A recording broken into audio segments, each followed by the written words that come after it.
Marie-Ève Lamère, bonjour. Yeah! Allô, Marie-Josée, comment ça va? Ça va très bien et toi? Ça va très bien, merci.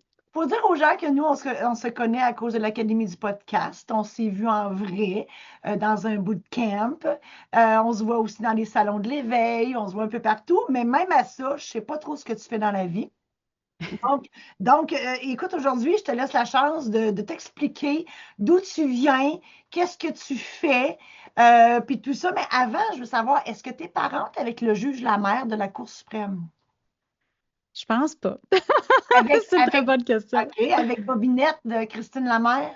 Non, non, parce que en fait, regarde bien ça, Christine Lamère, ce n'est pas son vrai nom de Oh, famille. la coquine! Elle a emprunté ce nom-là. Ouais, Ah, parce que tu ouais, c'est ce que j'ai entendu dire. aurais pu être parente avec Bobinette, mais c'est pas ça. OK, Absolument. d'accord. Alors, dis-moi, c'est quoi ton parcours de vie? C'est qui Marie-Ève Lamère? Puis d'où elle vient? Puis où elle s'en va? Puis qu'est-ce qu'elle fait dans la vie? Yes! C'est beaucoup d'informations en même temps. Je te dirais, OK, on va commencer par le début, mettons. Présentement, qu'est-ce que je fais? Présentement, je suis Marie-Ève, j'ai 41 ans bientôt. J'ai une fille de 12 ans qui est en pleine préadolescence. Oh Je mon suis... Dieu, mes condoléances. Merci.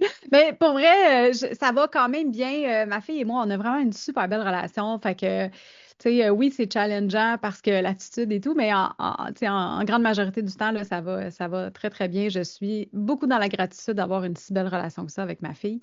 OK. Je suis aussi mariée depuis 3 ans avec mon mari. Et puis, ça va faire 9 ans bientôt qu'on est ensemble. Donc, le temps passe vite, c'est complètement fou. Puis ensuite de ça, ben, professionnellement parlant, qu'est-ce que je fais? Je fais plusieurs choses. Je te dirais que j'accompagne les mamans entrepreneurs à se remettre en priorité, Ouais. sans négliger leur famille ni leur business. Je les aide vraiment à trouver du temps, à retrouver, à reprendre le contrôle de leur temps pour pouvoir finalement recharger leur propre batterie pour ensuite être capable de pouvoir accompagner leur famille, être là pour les gens qu'elles aiment. Mais au départ, c'est ça, c'est vraiment je les aide à se remettre en priorité sans négliger tout le reste parce qu'on a beaucoup la croyance de Ah, je vais attendre que mes enfants soient grands avant de me remettre tu sais, en priorité. Moi, je vais attendre, tu sais, On c'est eux attend la toujours, mais priorité. finalement, ça ne vient jamais. Exactement. Fait que c'est à nous de prendre cette responsabilité-là. Puis moi, je les aide à commencer à faire ça parce que souvent, on est comme un peu, ah, mais je commence par où? Je ne sais pas quoi faire. Donc, j'ai beaucoup, beaucoup, beaucoup de plaisir à accompagner mes clientes avec ça. Je suis aussi l'animatrice du podcast Le Café des Moms, qui vient de revenir en fait parce que ça a été, tu sais, j'ai lancé le podcast du Bonheur sans bullshit en 2020. J'avais pris une pause de 2 ans après 4 ans là, non, c'est pas vrai. J'avais fait 3 ans, puis j'ai pris une pause de 2 ans. Et puis là, je suis revenue en force et sur YouTube.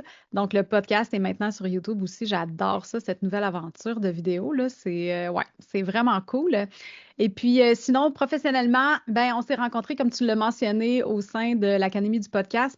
Parce que je travaille aussi là, avec dans cette belle équipe-là pour pouvoir, au niveau de tout ce qui est gestion des procédures, gestion de l'équipe, gestion des projets et tout ça, implantation des nouveaux logiciels aussi. Euh, je fais aussi, j'aide des clients avec leur image de marque, avec les réseaux sociaux, avec l'implantation, comme je disais, là, des nouveaux logiciels. J'ai été 15 ans avant ça comme technicienne comptable à mon compte. Mon Dieu, mes condoléances aussi. Ouais, Écoute, ouais, mais c'est super drôle parce que, tu sais, je trouve que c'est un bon mix et un bon équilibre entre mon côté qui est très tu sais, outgoing, puis que j'aime les gens, puis mon côté sociable, et mon côté un peu plus sauvage de j'aime ça être dans ma bulle, puis pas parler à personne, surtout dans mon OK. SPM.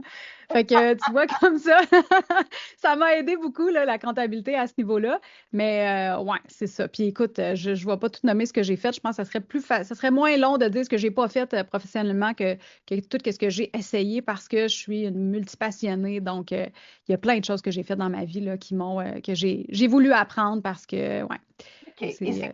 c'est quoi le déclic qui a fait que tu t'es dit un matin, je veux aider les femmes les personnes à sauver du temps dans leur vie quotidienne pour se prioriser? C'est quoi le déclic qui s'est fait? Le déclic, il s'est fait vraiment quand j'ai passé proche de faire à peu près 8 burn-out différents dans ma vie. Parce que justement, j'ai tellement de projets, j'ai tellement de passion, il y a tellement de choses que j'aime faire qu'à un moment donné, euh, ma fille, elle avait quoi? Elle avait 4 5 ans, je pense. Et puis, c'était juste trop. J'étais plus capable. Je pleurais à tous les trimestres. Puis au départ, c'est ça, je pensais que c'était la comptabilité le problème. Tu sais, tantôt, tu m'as dit mes condoléances. Mais je me suis dit, ah, ça doit être ça, tu sais, parce que c'est demandant. Puis, tu sais, à tous les trimestres, les taxes. Puis, tu sais, Ouais, quand tu choisis pas nécessairement volontairement tes clients, puis qu'au début, tu commences, puis, tu sais, où tu prends un peu ce qui passe, bouche à oreille, ben tu te retrouves, puis tu dois le voir aussi en notariat, là, tu sais, des fois, tu te retrouves avec des clients, puis tu es juste comme pas sûr que j'ai envie de travailler avec cette personne-là, mais ouais. tu sais, de fil en aiguille, ben oui, je peux l'aider, puis tu sais, je peux faire une différence. Fait que tout ça pour dire que à un moment donné, je pensais que c'était ça. Fait que j'ai quitté la comptabilité pour remplacer ça par d'autres projets. Puis je me suis rendu compte que finalement, je pleurais autant. Puis que c'était autant difficile de gérer mon temps. Puis OK. là, je me suis dit, il faut que je trouve une solution parce que sinon, je vais devoir retourner tu sais, trouver un job, un travail de 9 à 5, puis abandonner mes projets personnels, mes projets d'entreprise, parce que j'y arrive juste plus. Puis la charge mentale était devenue beaucoup trop grosse, puis je n'étais pas heureuse là-dedans. Puis après avoir parlé tu sais, de bonheur pendant 3 ans, j'étais comme un peu mal chaussée pour dire, ben, je veux pas rester là-dedans, tu sais, comme je veux prendre la responsabilité de mon bonheur.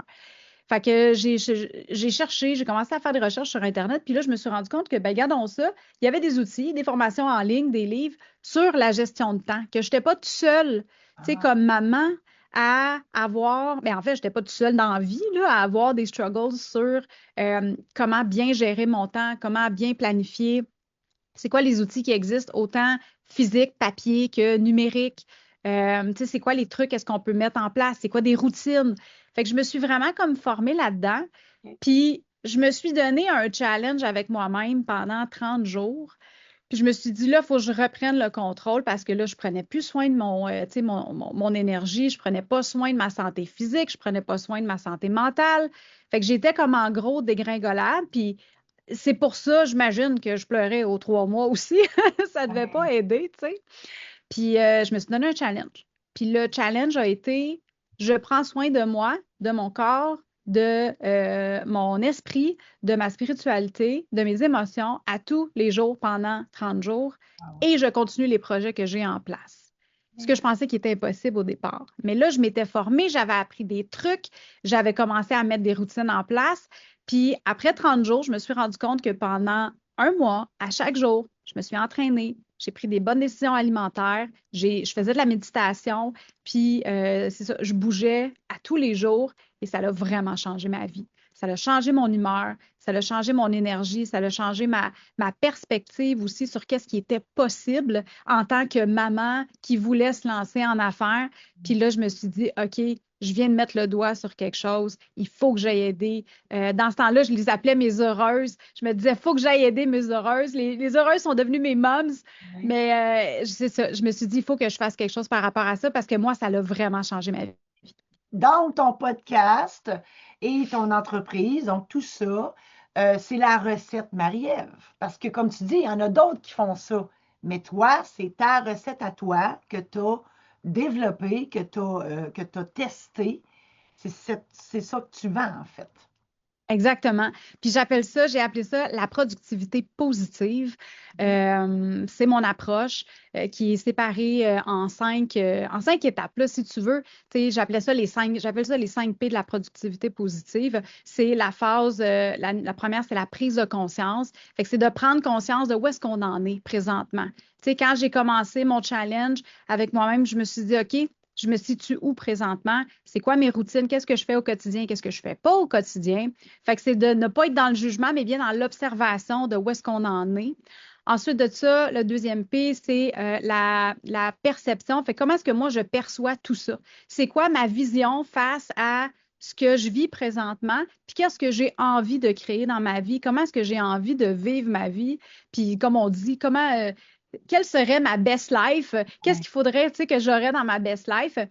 Puis ensuite de ça, on tombe en mode préparation. Fait que là, c'est de se préparer à voir, OK, qu'est-ce que j'ai de besoin pour venir créer ça, pour venir matérialiser cette belle vision-là que j'ai. Puis le quatrième P, c'est la planification. Donc, on vient planifier avec un agenda, avec un échéancier, tu sais, pour vraiment se remettre en priorité. Fait qu'on vient planifier nos priorités, puis finalement, on tombe en mode production. Le dernier P, c'est la production qui est let's go, on se met en action, Wow. puis on fait matérialiser toutes ces choses-là. Est-ce que tu as des séances de groupe ou c'est juste des séances individuelles?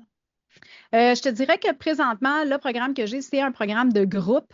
J'ai déjà fait du coaching privé. Si jamais il y en a aussi qui ont besoin, qui disent, moi, je veux vraiment travailler juste en one-on-one avec toi, c'est possible. J'en fais pas beaucoup parce que tu l'auras compris, le temps. J'ai beaucoup de choses, mais mon programme de groupe fonctionne vraiment bien parce que c'est une approche quand même personnalisée, mais on utilise la force du groupe pour aller co-créer finalement, matérialiser toute cette belle vision-là que les femmes ont par rapport à leur vie, là. Wow. Est-ce que tu as un site Internet? Yes, ben oui, marievlamer.com. Marie-Ève, on l'écrit MaryevE. Yes. La mère, Lamer. Donc, Ouais, marievlamer.com. exact. Bien important de l'épeler parce que tu es unique. T'es fine. Voilà. Ben, merci. As-tu autre chose à ajouter, ma belle chérie? Mais moi, je veux ajouter l'impact que toi, tu as sur le monde et sur les autres, Marie-Josée. Je te trouve C'est comme ça qu'on peut se poser, là. Mais je le sais, mais c'est important pour moi de le mentionner. Je suis vraiment dans la gratitude d'être venue te jaser. Mais moi, quand je t'ai rencontré au sein de l'académie, mais quand on a eu la chance de te voir en vrai aussi au Salon d'éveil puis de parler, ce qui m'a fascinée de toi, c'est toi aussi, tu es une multipassionnée. Tu sais, ça m'a accroché de voir que tu es partie d'un parcours qui est, tu sais, de plus De sérieux, plus notaire, cadré, notaire. notaire, tu sais. Oui, C'est ça. Puis oui. après ça, tu es allé dans l'art, tu es allé dans la création, avec l'écriture, avec ta maison d'édition et tout ça. Puis je trouve qu'on se rejoignait là-dessus parce que moi aussi, j'avais un parcours très square au départ.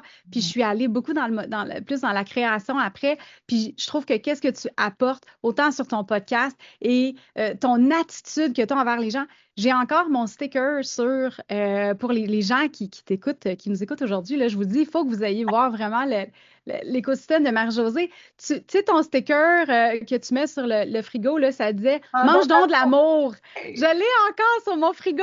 Puis à chaque fois que ma fille, elle le voit, elle est comme, des fois, elle me regarde, mange donc de l'amour. j'aime C'est tellement ça. drôle. Tant mieux, c'est utile. Oui, C'est parce que très utile. mangeons de l'amour, en fait, tu sais, ça vient de mangeons de la marde. Puis quand on a envie de dire à quelqu'un mangeons de la marde, c'est parce que cette personne-là nous a fait mal. Et si cette personne-là nous a fait mal, c'est parce qu'elle a besoin d'amour. Donc, c'est pour ça que dans le fond, ça a plusieurs connotations de dire mange donc de l'amour, parce que voilà, au lieu de l'envoyer chier, mais tu lui dis tu as besoin d'amour, je vais t'en donner. Voilà. Ah ben je trouve ça drôle. Ben, merci. Exactement. Mon Dieu, t'es donc bien fine. Je pensais pas avoir des fleurs aujourd'hui. Mais, ben, mon Dieu, oui, comme toi, probablement, tu te fais demander, tu dors-tu tes 8 heures par nuit? Puis, hein, moi, en tout cas, je me fais demander ça souvent. Puis, tu sais, dans le fond, moi, je suis revenue juste à ma vraie nature. Probablement que Mhm. c'était ça aussi, toi, tu sais.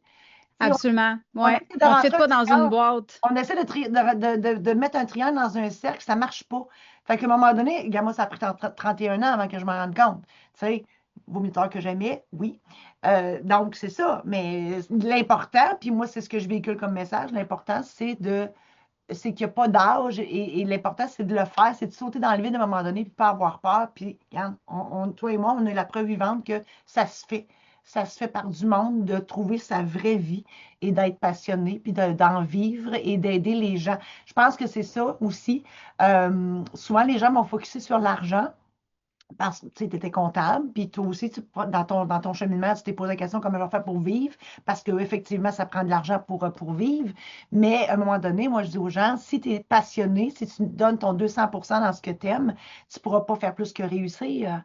Puis de focuser sur je m'en vais aider des gens plutôt que de je m'en vais gagner de l'argent. Mhm. Plus gratifiant de dire je m'en vais aider des gens.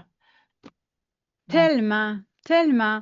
En tout cas, je suis vraiment dans la gratitude, Marie-Josée. Merci de m'avoir Merci reçue à sur ton toi, ma podcast. chérie. Donc, marievlamer.com, je t'aime. Merci. Merci.